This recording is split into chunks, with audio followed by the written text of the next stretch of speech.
Hey, it is Wednesday, and Wednesday is the best day of the week here at Pursuit 365. At least it is for me, because I get to spend great moments of time with incredible entrepreneurs. And today's guest is no exception. But before we hand the stage over to our guest, we have want, and must thank our incredible founder, Shelly Hughes. Because without Shelly Lynn, we wouldn't be here. We wouldn't be meeting one another. We wouldn't be sharing these incredible stories. So, Shelly Lynn, thank you from the bottom of our hearts for this incredible opportunity. And of course, too, we must thank Leanne Miles at the Clinton Wilkins Mortgage Team. Because of her generous support, we are able to be here as well. So, Leanne, thank you once again for your incredible support of the Pursuit 365 Talk. And okay, I'm just itching to introduce today's guest. She is a beauty through and through. And Raman Chohan is our guest today, and she is a dynamo. I can already tell. We've been chatting a little bit before we hit record, and she is a wealth of knowledge, and I can't wait for her to share more. So, all right, Raman, you didn't just end up where you are today in a direct path. So I think it is important to show people, right, that especially young entrepreneurs that might have come across this, how did your journey start? Because you didn't start where you are. And that's the social media thing, just as like, yeah, come up with your idea. And so where did your entrepreneurial experience start? Yeah, it's definitely been a journey. I'm almost 40. And if I speak in all honesty, my entrepreneurial journey started with my parents' business many years ago. So, literally, when I was probably 12 or 13, we had a janitorial company, and I would help my dad with the work myself and my siblings go make all his bank deposits. So, that's where the actual journey started. And then when I was 16, 17, during the summer months, my dad would take me to all of his lunches with all of his contractors, with the businesses he worked with. And as I was going to graduate, all these people would ask me, what are you going to do? I always thought I wanted to become an optometrist, so I said, I've registered into sciences. I'm going to, major in physics, yada, yada, yada. And they'd always be like, we don't know, we think you'd go towards the business side. I'm like, no, I really want to become an optometrist. And then I went down that journey, but I realized that wasn't for me. And then I took business classes. I went to school for all of that. And then I ended up in the banking world and became a commercial banker. I did that for about 10 years of my life. And every day when I'd wake up, I loved it for a long period of my journey. But at the end of the day, someone still owned my day. Someone still owned my hours, And as I progressed into higher and higher roles, closer to senior management, they didn't own just 8 hours of my day. The banks owned almost 24 hours of my day, because that's how busy it was. And that's what expectations out of us salaried employees was. And I'm like, this is not the way to live, I can't do that 9 to 5 or all the networking events. It just wasn't for me. And I did hair and makeup on the side for many summers. And all of a sudden I was asked to join a semi-permanent makeup class. One of my friends was like, hey, come join a semi-permanent makeup class. I had no idea what I was doing there. Thought it was a waste of my money being there. I didn't know I'd make a whole career out of it, or that's how I would leave the 9 to 5 banking job. So I took this class, thought it was a waste of my money, did nothing with it for a while. And then I had an opportunity to buy into Amour Beauty Lounge. That was one of the very first businesses I owned. And I owned that on the side while working at the bank. Well, my husband owned it for me because I couldn't own a business on the side. And then I balanced both for a while because I didn't have the courage to leave the bank. Everyone drills, growing up in an immigrant family, you want your benefits, you want your pension, you want a regular paycheck every 2 weeks, right? So that was drilled into me because that's what was that was success right? So it took me almost 6 months. And every 3 months, I'd be like, okay, Raman, you got to leave. You got to leave. I would like fester up all of my courage. And when that day came, I'd say, no, another 90 days, another 90 days. And then all of a sudden we had some tragedies in our family. We lost a few people back to back, and I realized life is too short to even stay a single day or another month doing something that I don't want to do. So that's what was a snowball effect for me, and it got me to resign because life is way too short.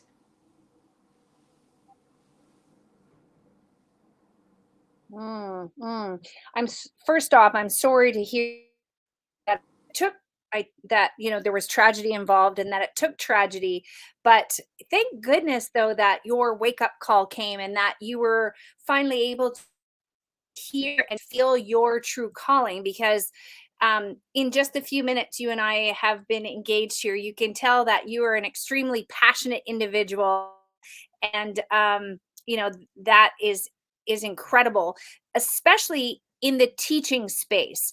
So you mentioned that your first business was Amour Beauty Lounge, Yes. but it has evolved and you've had some new things that have happened. So you Yeah. in the teaching space with the Semi- semi-permanent makeup? Yes.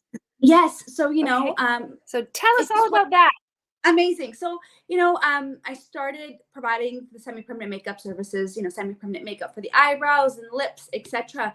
And I was just like, okay, I need to do something more with this. Like I'm a very goal-driven person, and I'm not someone that can sit at home and not strive for the next thing in my life. It's something I can't stop, but it brings me so much happiness that I don't mind it, right? And then my sister and I had gone to India, to Delhi, about 6 years ago. And I hadn't seen modern day India ever, because growing up, when I went once, we had just gone to the villages, right? So I didn't know what India was all about. But metropolitan cities are so advanced there. And I looked around, I was just mesmerized by India at that point. And I go to my sister, I'm like, I'm going to do something here one day as we're leaving. I didn't know what that was. Anyways, I come back home. I got into Amour, and I'm like, I need to take semi-permanent makeup to India, the proper way of doing semi-permanent makeup to India. So we were all already teaching here. So I had a good grasp on the teaching aspect of it. And then we just took Victress and expanded it to 3 different cities in India. And I've got 3 instructors who teach under me. So I'm not needed there all the time. I've got a business partner in India that takes care of the day-to-day management. I check in about 2 to 3 times a week. So we've grown, and now I'll be in Dubai in September with the teaching of semi-permanent makeup at a conference. Now I'm excited to further grow this side of the business. And here in Canada, we teach in Vancouver, Calgary, Edmonton, and Toronto. So it's a lot of fun. And I've got a team of amazing women out this way as well.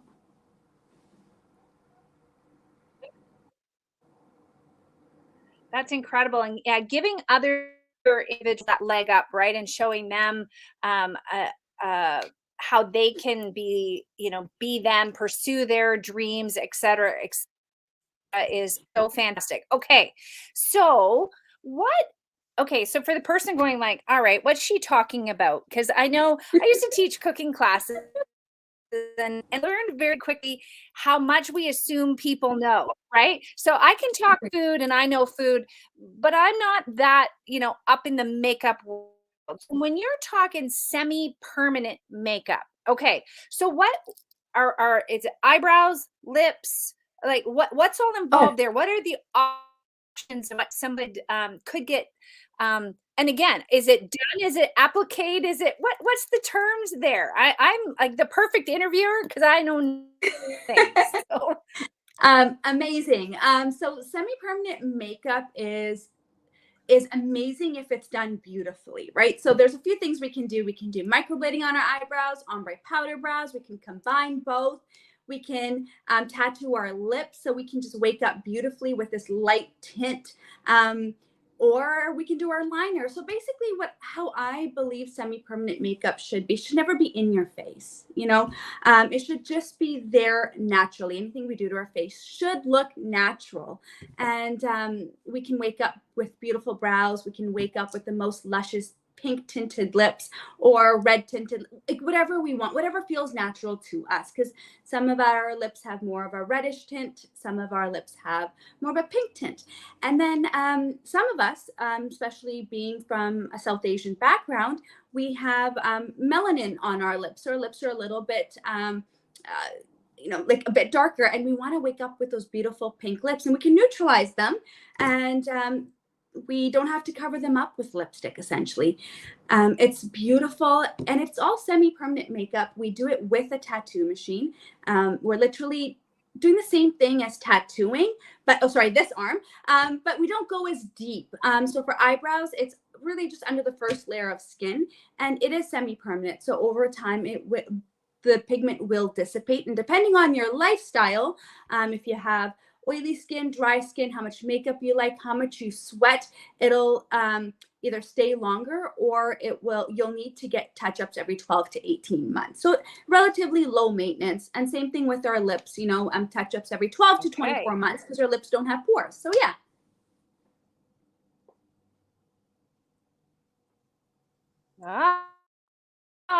Very good information. And I can tell you guys that Raman has some great visuals on her website, which is shown here on the platform, as well as there's lots of great info on her Instagram.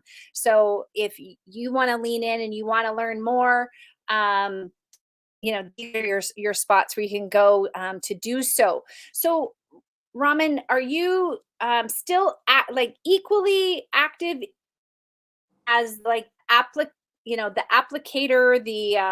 I don't even know what the right term is there, as well as teaching? Do you feel that you're going to completely segue one to the other, or I would love to know a little bit more of where your passion really lies there. Yeah, so this is a great question, and it's been a struggle because I love being the service provider. I truly do. But I've been able to have a whole team of amazing women, that have trained under me. They also are apprentice educators with me under Victress as well. So now I have an opportunity in life to do less of the service providing, It's great to be uber busy, but it's also great to have a little bit of free time to breathe and enjoy what I've created in life. So I used to work literally 7 days a week at Amour Beauty Lounge. Now I'm down to 3 days a week because I have amazing women alongside this journey working with me.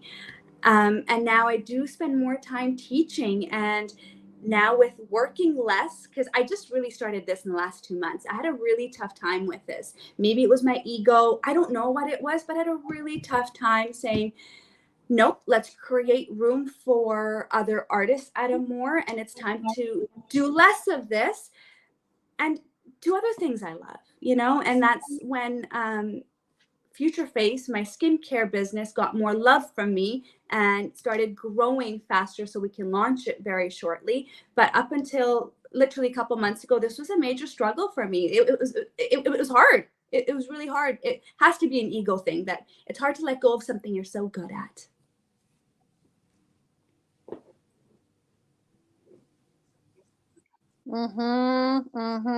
That I can relate to. I'm in the process of selling one of my businesses. It's my ego that's wanting to hang on to it. It's like I've been so over it really for so long, but I'm good at it. And I'm helping people and all the rest, right? So my ego, but it's time for new things. So I so hear you and understand you deeply with that. Okay, so back to what you were saying. This is a perfect segue now to your Future Face. So your Future Face company, you're saying, is sort of the newest project for you. It's kind of a baby. And again, back to doing some research in you, I've realized that falls under the realm of biohacking. Okay, so let's start with biohacking. Let's explain to me and to everybody else what biohacking is. Yes. Okay. So I have an incredible human in my life. His name is Marlon. He just started off as my trainer many years ago, like I want to say 12 years ago. He's still my person, and he introduced biohacking without using that term ever. That term just became popular now. It's trending because of our social media platforms. Okay. So, what is biohacking? Biohacking just really means to age without physically aging, just to make it really simplified, because as we age, our muscles deteriorate, the way we look deteriorates, everything just slowly deteriorates. And aging is not a bad thing. But how do we slow that down in life so we can enjoy the prime years of our life? Most of us retire when we're 60, 65, but how do we get the most out of that at that point? So it's improving the quality of life as we age is how I would explain it. And for me, it was introduced at a very young age. I'm almost 40 now. It was Mm. introduced to me in my, mid 20s, literally. And it's honestly exercising, keeping your body active. And the way we exercise, lifting heavy, or lifting some sort of weight. So our muscles always need to either be the same or grow, right? That's one of them. Mindfulness, this was also introduced to me by, somehow I've always had the right people in my life at the right time. It's weird, and then I was introduced to meditation and mindfulness, journaling. So all of this comes together. And then fasting is huge right now. We hear that term, fast. We should be fasting for autophagy. What is autophagy? It's getting rid of all of our zombie cells or old cells and cleaning up our body so it slows down aging. And I was introduced to this 10 years ago when a lot of people were like, oh, it's not good for your metabolism, or it's not good for, it's just not good for you, period. Your muscles deteriorate, all of this deteriorates. But now, and I was only told this by my friend trainer Marlon many years ago, that fasting solves everything, and it literally does. But now there's so much literature out there on fasting, how to fast as a woman, because we need to protect our hormones. Like we are, like we need to protect ourselves. So when's the right time to fast? So all of that is biohacking essentially. And at the same time, what supplements do we take? What skincare do we use? Because we forget that we're at a very important part in living right now as humans on planet Earth. We're evolving, our human body is actually going through an evolution, whether we like it or not.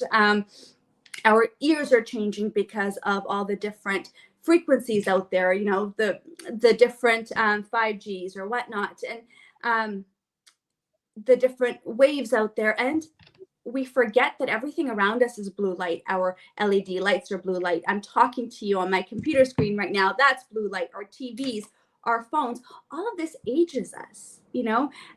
It starts premature aging. So how do we biohack that as well? Because I can't get rid of my computer, can't get rid of my phone. So how do we stop that or slow that down so we can age gracefully?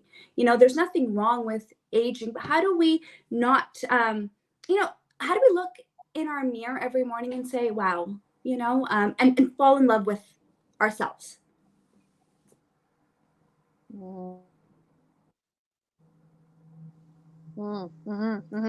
All right.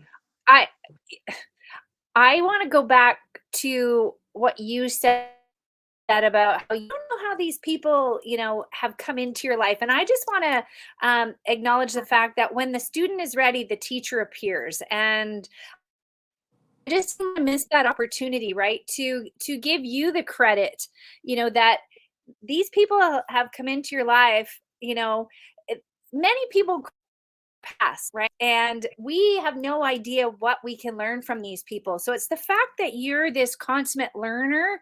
You can just tell, right? That you're teach me the things. And so when you find that person that can spark that in you, all the better. So I want to give some props to you Thank you. for that.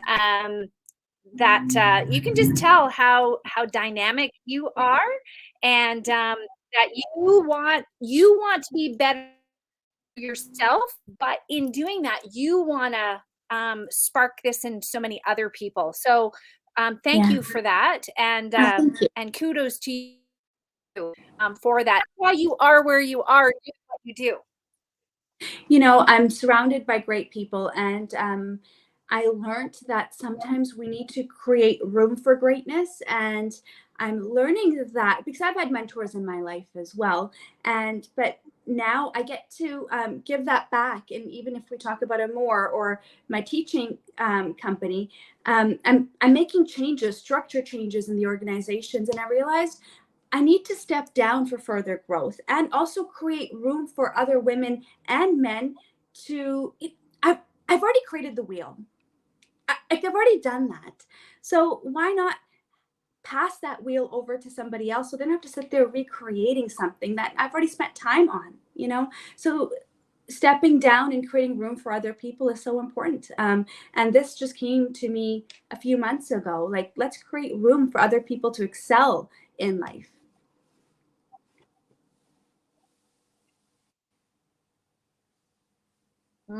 That's beautiful. That really aligns. I was going to see if it was sitting here near me.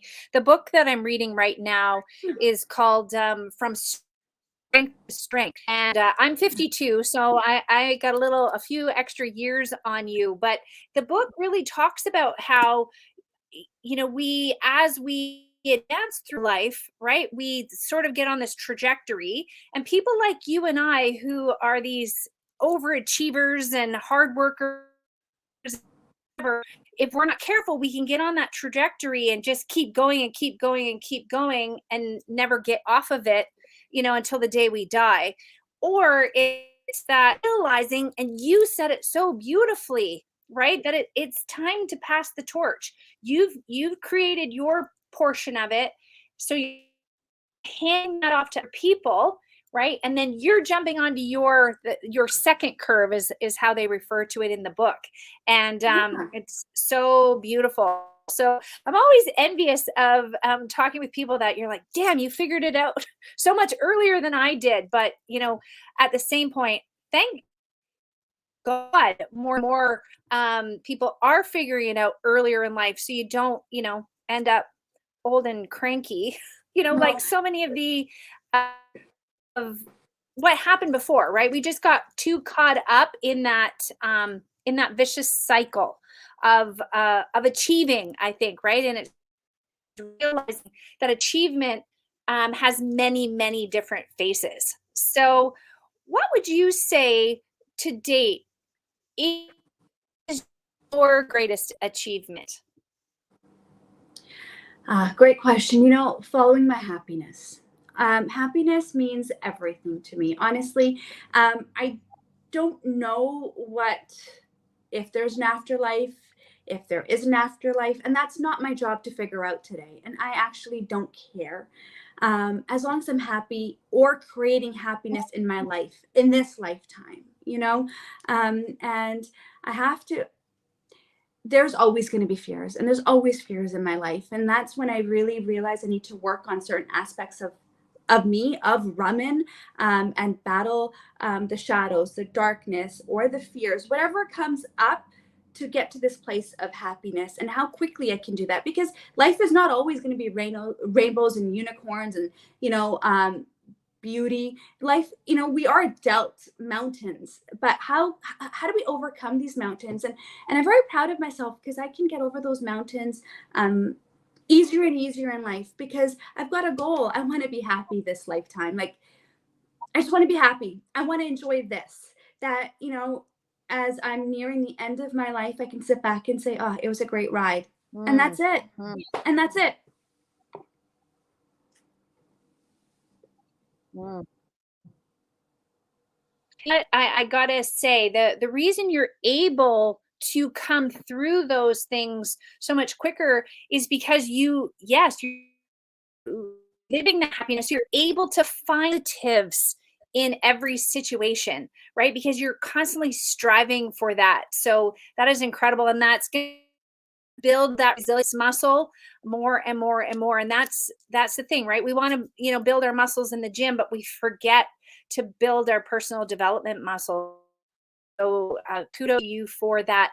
Now, clearly, you are an entrepreneurial spirit. So we know that your work makes you happy. That brings happiness. But what other aspects of Raman's life bring happiness and joy to you? You know, so much. So I've created a life of balance. Like a social life also matters to me. Like I've got some great friends in my life. I love my family, love spending time with them. That's a big part of my happiness. And having a nice balanced home with balanced energies. I love my dog. I've had 3 dogs at one point. Rescuing dogs always made me happy. There's just so much, and eating good food, you know, like that's all happiness and freedom of time. Being an entrepreneur, sometimes we can get carried away, and I hear so many people around me and young entrepreneurs, and even entrepreneurs that have been in the game for a long time, we forget why we're in this game. Why are we entrepreneurs? Wealth is great, don't get me wrong. And being able to dictate how my day is going to be, that's absolutely wonderful as well. We all want all of that. But what's supreme to all of that is freedom of time. And I'm finding, I grew up saying, hustle hard, work hard, do this, do that. And I still do all, but there has to be a balance.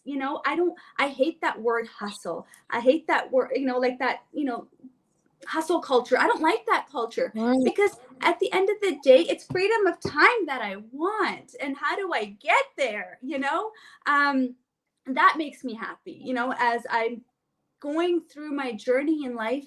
I'm seeing, okay, how am I going to create this freedom of time? And some days might be like, holy crap, what am I doing? But there is light at the end of the tunnel that brings me so much joy and happiness.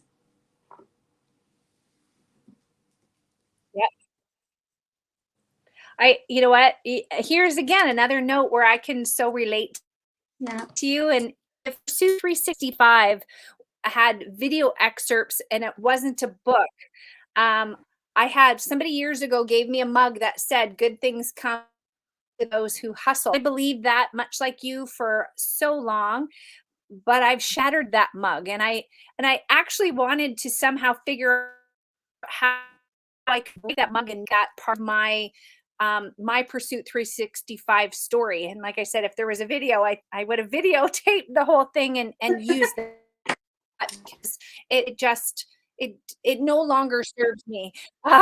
So yes, definitely I can relate to you there, and you 100%. Okay, Raman, I've been having some fun with one question in particular that I asked almost, I'm going to say at least 90% of the people I've interviewed here. So the question goes as this. If you were to give a TED talk on nothing that you are known for, what would your TED talk be about? Being present.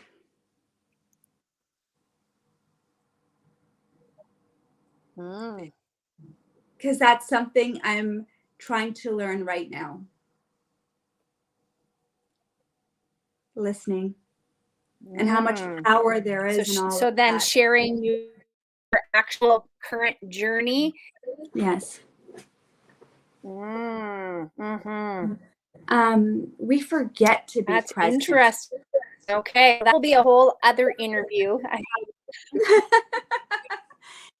Right. Oh, 100%. 100%. Right? As humans, it's easy to live in the past, or we're always working towards a future and manifesting whatever we want in our future. But we forget that we're living now in this present time, or at least I have. I don't want to summarize all humans. At least I have. And I'm trying to figure this out. I want to get to my future, obviously, and there's a plan and there's all of that great stuff in place. But how do I enjoy this?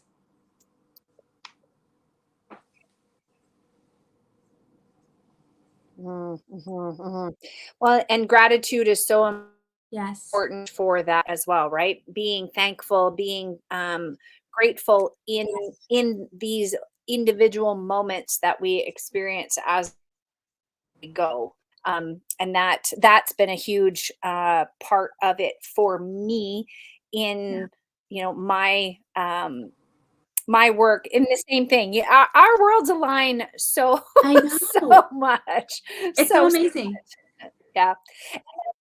And that's why I think it's so important to hear these stories and have people hear them and find them to make to let them know they're not the only one because entrepreneurship can be lonely quite often and yeah so that's again the beautiful thing about this project that Shelly has created because we get to share these moments, these beautiful challenges that have been faced and that overcoming and helps the world, embrace one another and let people know that they're not alone, that they're not the only one, and that they're understood.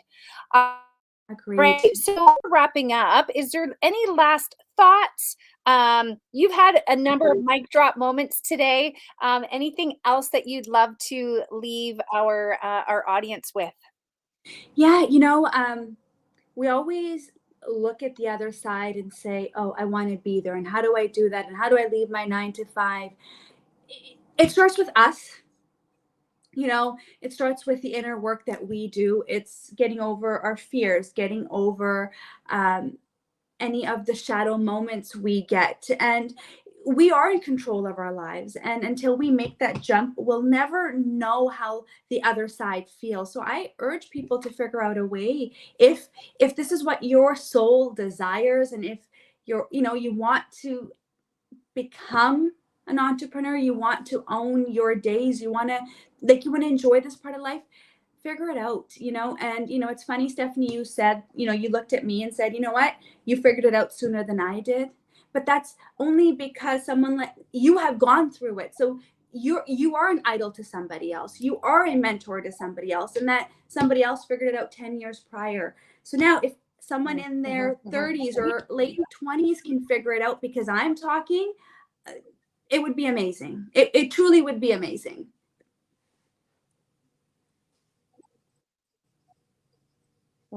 Absolutely, absolutely.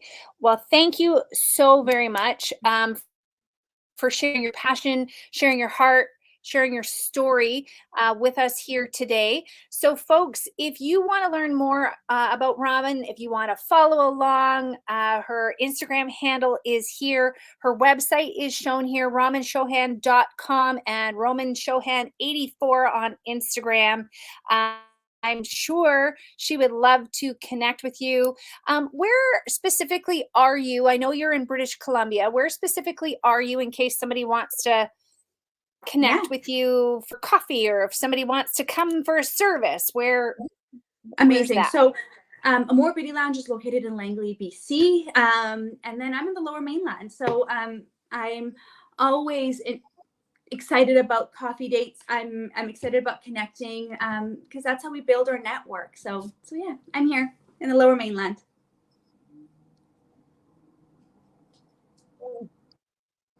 Wonderful. Wonderful. Well, I'll be you up next time I'm out there. Langley is my old stomping grounds. I lived Amazing. and worked in Langley for many, many years. So our paths will connect for sure. I have so many people to visit in BC, let me tell you. I can't wait. So I love it. until next time, folks, happy Wednesday. And Raman, thank you so much for being Thank you. our guest today. And it's been an absolute pleasure chatting with you, getting to know you, and keep on shining your light and sharing all of your wonderfulness with the world and helping people feel better about themselves. Because beauty, yes, it is external, but how we feel about ourselves really is what makes all the difference. And I I know you definitely make an impact there as well. So, folks, until next Wednesday, keep being awesome and keep pursuing your dreams. And we'll see you next time.